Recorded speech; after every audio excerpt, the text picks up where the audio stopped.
Hi, today I want to talk to you about some dry shampoo. I'm a big proponent of using dry shampoo to stretch out your wash days because the more we wash our hair, the more we strip away natural oils and the drier our hair can get. Also, if you're someone like me who has a vivid hair color, the more we wash our hair, the quicker our hair color will fade. So there are two main types of dry shampoo out on the market. The first one is our traditional aerosol spray dry shampoo. And there is also some dry shampoo foam that is out there. So I'm gonna just talk to you a little bit about the differences of why you would use one versus the other and also how to properly apply both of these.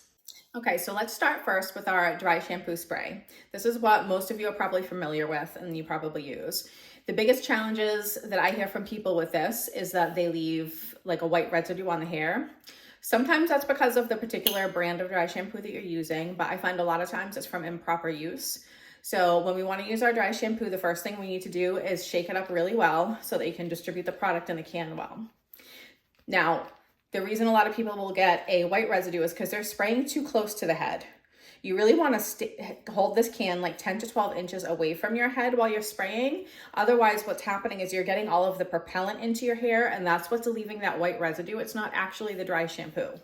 So we'll shake this one up, and then I like to just kind of hold my hair up and spray wherever I feel like I need it to dry and soak up some natural oils. So for me, that's typically in the front here. So you'll see I'm going to hold it from further away and just use a sweeping motion and spray that in.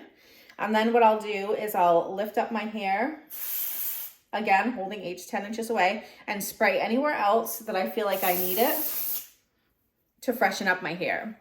Now, this dry shampoo is designed to soak up excess oils or sweat. It's fantastic for someone like post-workout. It's actually even better to use before your workout because if it's already in the hair, it will start to absorb those oils and the sweat before it even happens versus trying to fix it and correct it after the fact. You can almost use it as like a preventative beforehand. I also like this kind of dry shampoo best on straighter hairstyles because I really like to brush this one through after I've sprayed it in. So what I would do traditionally is spray it, let it sit for a couple of minutes, and then take a brush and just brush that through the hair. And then it leaves you with a really nice, like refreshed look on your style. Okay, so the other type of dry shampoo that I really love that not as many people are familiar with is a dry shampoo foam. This one I find is ideal for anyone who's wearing their hair like mine in a natural wavy curly hairstyle because it's easier to distribute into the hair. It does not need to be brushed out when you're finished, and you can actually scrunch it into the hair, which is really nice. So this is always my go-to for my personal use for a dry shampoo. And with this one also, we'll shake it up. You almost always need to shake your products up because product tends to settle as it sits on the shelf.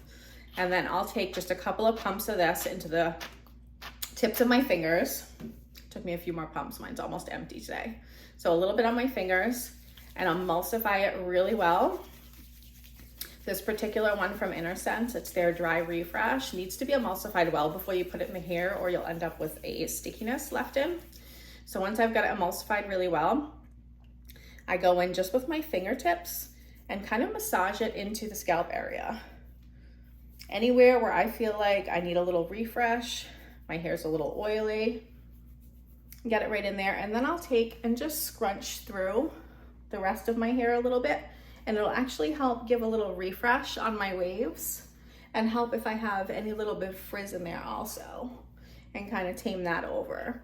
So you can see it just kind of freshened me up a little bit and soaked up all of that residue that was in there at my scalp.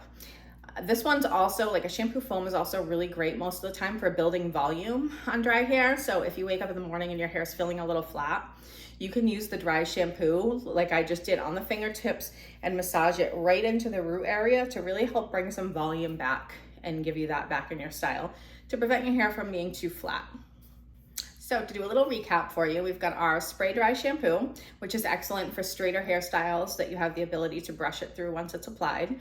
It's also an excellent dry shampoo to use for preventative versus waiting until after you have a problem. So pre-workout, like we talked about before, if you're someone who tends to sweat a lot when you sleep, it's great to spray a little bit of that into your hair before you go to bed. It'll help you to wake up in the morning with less of that like oily, sweaty residue left in your hair and much easier to refresh your style come morning time. And then the dry shampoo foam, great for you natural, curly, wavy girls that are wearing your hair in your natural, because it can be scrunched right into the hair after you've used it just on your fingertips to massage it into the scalp.